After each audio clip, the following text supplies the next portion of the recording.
অবিল ওয়ালিদাইন এহসানা, বাবা মায়ের সাথে এহসান মানে বাড়াবাড়ি নয়, ছাড়াছাড়ি নয়, ভালো করে বুঝেন। আশা করি বিষয়টা বুঝছেন।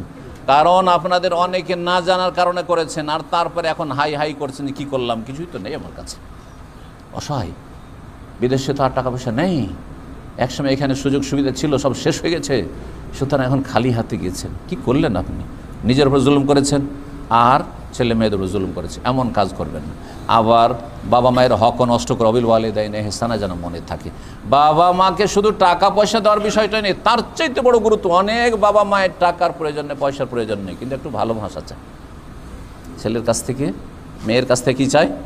একটু ভালোবাসা, মিষ্টি ভাষা চায়, হ্যাঁ, একটু সম্মান চাই, এহতেরাম চাই, হ্যাঁ, একটু আদর চাই। এই বার্ধক্যে ছোটো বাচ্চার মতো হয়ে গেছে, তখন একটু আদর চাই, জি, মায়া মমতা চাই, পাশে এসে বসবেন, একটু খোঁজ খবর নেবেন আপনি, এটা চাই।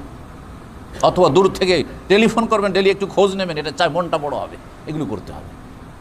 বান্দার হক আদায় করতে হবে। বান্দার হকের ক্ষেত্রে একটি গুরুত্বপূর্ণ হক হচ্ছে আর্থিক হক, পয়সার হক। এই পয়সার ক্ষেত্রে আজকাল অধিকাংশ যারা সহি আকিদার দাবিদার, তারাও মনে হয় ফেঁসে যাবে। এই জন্য বিষয়টি আজকে বিশেষ করে শেষখানে বলছি। অনেক ভাইরা আছেন দিনের লেভেল, মাশাআল্লাহ, কোরআন এবং হাদিস অনেকটা শিখেছেন ইসলাম সেন্টারে এসে, আর মাশাআল্লাহ দাড়িও রেখেছেন, আর 5 ওয়াক্ত নামাজও পড়ছেন, আর দাওয়াতি কাজে খুব আগ্রহী, কিন্তু মানুষের টাকা পয়সা ধার নিয়ে দিচ্ছেন। আপনারই শুধু প্রয়োজন, আর যার টাকা ধার নিয়ে রেখেছেন তার প্রয়োজন নেই, সেটা তার নিজের পয়সা। চাইতে কেন হবে আপনার কাছে? চাইতে কেন হবে? আপনাকে বলতে হবে যে ভাই কতদিনের জন্য দিচ্ছেন, তার আগামী দেবো, আপনি টাইম বেঁধে দেন। আপনাকে লিখে দিতে হবে যে আমি টাকাটা নিলাম, শুধু লিখে নেন, কি জানি আমি যদি মারা যাই, যাতে করে একটা প্রমাণ থাকে, আমি সাইন করে দিই। না, আমাদের দিনী ভাই, বড় দুঃখজনক এসব কথাগুলি। একজন আরেকজনকে ধার দিচ্ছে, তখন বলছে ভাই শরীয়তে তো লিখার কথা আছে, তো একটু লিখে দেন। তখন কি বলছে জানেন? এই বড় দাঁড়িয়ে আবার মাশাআল্লাহ, আর বলছে আপনি আমাকে বিশ্বাস করেন না, আপনি আমাকে বিশ্বাস করেন না, লিখে দিতে হবে। কত বেআমল! একে অজ্ঞ বলবো না, এটা হচ্ছে ইবলিসের মতো। ইবলিস কিন্তু অশিক্ষিত নয়। ইবলিস শয়তান অশিক্ষিত হলে ফেরেশতার সাথে জায়গা পেত না। কথা বোঝা গেছে? ইবলিস শয়তান খুব জানাশোনা মানুষ, শিক্ষিত, শিক্ষিত জিন, কিন্তু সেই শিক্ষা তার কাজে আসেনি, সেই জন্য তার নাম ইবলিস। তার নাম ইবলিস। ইবলিসই চরিত্র যাতে করে না থাকে। আমল করবেন আপনি, নিজে থেকে বলবেন যে ভাই কতদিনের জন্য আমাকে সময় দিচ্ছেন আপনি। 3 বছর হয়ে গেছে, এক ভাই 9 10-এ থাকতো, আরেকজনকে আবার হাফেজ, আরেকজন হাফেজকে টাকা ধার দিয়েছে, তারপর দেশে চলে গেছে হাফেজ সাহেব, 3 বছর হয়ে গেছে, তার বলছে ভাই টাকাটা প্রায় লাখখানিক, 1.25 লাখ টাকা, 1.25 লাখ টাকা দেশের, ভাই টাকাটা দিলেন না, অনেক দিন হয়ে গেল। এই হাফেজ সাহেব কি উত্তর দিয়েছে জানেন? দুটো কিন্তু আমার ছাত্র আবার ইসলামিক সেন্টারে। এই জন্য ইসলামিক সেন্টার আসলেই ভালো মানুষ হয়ে যায় এটা ভাববেন না, হ্যাঁ, লেভেল দেখে ধোকা খাবেন না। বারবার সতর্ক করছি যে এই আমানতের ক্ষেত্রে খুব বেশি খেয়ানত আজকে। তখন বলছে আপনি তো কোনোদিন চাননি, 3 বছর হয়ে গেছে, বলছে আপনি তো কোনোদিন বলেননি যে দিতে হবে, তো দান করেছে তোমাকে, 1.25 লাখ টাকা দান করেছে তোমাকে। আশ্চর্য কথা না? আল্লাহর হকের সাথে যদি মানুষের হক ঠিকভাবে আদায় না করেন, টাকা পয়সা নিয়ে বেঈমানি। আর বেঈমানির কথা তো বলতে হবে না।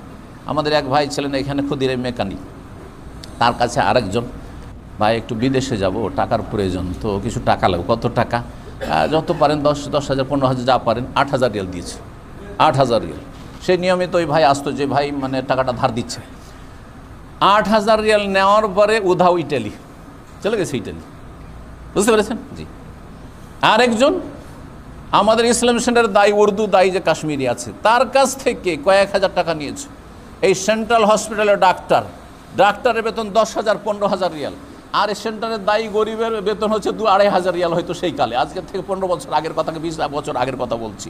আমার কলিগ, সে তার কাছ থেকে 5,000 রিয়াল ধার নিয়েছে, আর ধার নেওয়ার পরে চলে গেছে আমেরিকার জান্নাতে। আমেরিকার জান্নাতে পৌঁছে গেছে একজন আলেমের টাকা বেঈমানি করে। আশ্চর্য হয়ে যাবেন। আর আমার পাশে বসে আছে, এর টাকা পয়সা নিয়ে গেছে, এটা তো বলতে হবে, ও বলতে পারে। হ্যাঁ, 5,000 না, এই যে দেখলেন, বানিয়ে বলি না, এগুলো হচ্ছে মুসলিমদের চরিত্র, এক শ্রেণীর মুসলিম, এক শ্রেণীর সহিহ আকীদার দাবিদারদের চরিত্র। এর কাছ থেকে যখন 5,000 রিয়াল নেয়, তখন বলছে যে হুজুর আপনার টাকা নিয়ে কি আমি, হ্যাঁ কি বলেছিল কথাটি, আপনার টাকা নিয়ে কি আমি মানে অস্বীকার করব? না না না, আপনার টাকা নিয়ে আমি যদি বেঈমানি করি তো দুনিয়াতে আমি জাহান্নামী। হ্যাঁ, আপনার টাকা যদি বেঈমানি করি তো দুনিয়াতে আমি জাহান্নামী।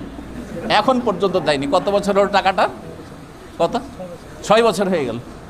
6 বছর হয়ে গেল। হাদ্দে সলা হারাজ আপনার সেন্টারে ওয়াজ, এইগুলো হচ্ছে ওয়াজ। সংশোধন করতে হবে যাতে করে আল্লাহর সামনে যেই দিন আমি আপনি হাজির হব, একটা রিয়ালের দাবি কেউ না করতে পারে।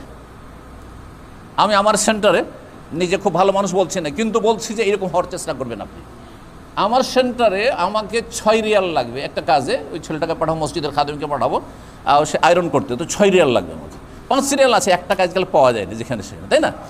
তো আমি তো ওই লাইব্রেরিতে গিয়ে যে ইয়ামানি আছে ওকে বললাম যে ভাই 1টা রিয়াল তুমি দাও, আর তুমি কিন্তু মনে করিয়ে দিবে, এখানে 1 রিয়াল আমি ভুলে যেতে পারি, তো মনে করিয়ে দিবে। বলছি ঠিক আছে, জাকাল্লাহ খাই মনে করিয়ে দেবো।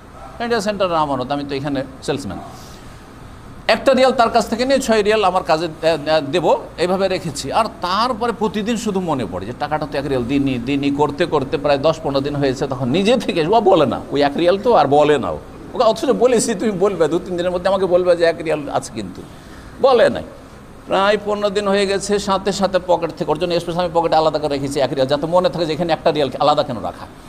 এইটা করি আমি, আলাদা কেন এই টাকাটা রাখা, এখানে কোনো ব্যাপার স্যাপার আছে। আমার যেই টাকা যেখান থেকে খরচ করছি ওখানে টাকাটা রাখা নাই, কিন্তু এই সাইডে কেন রাখা আছে।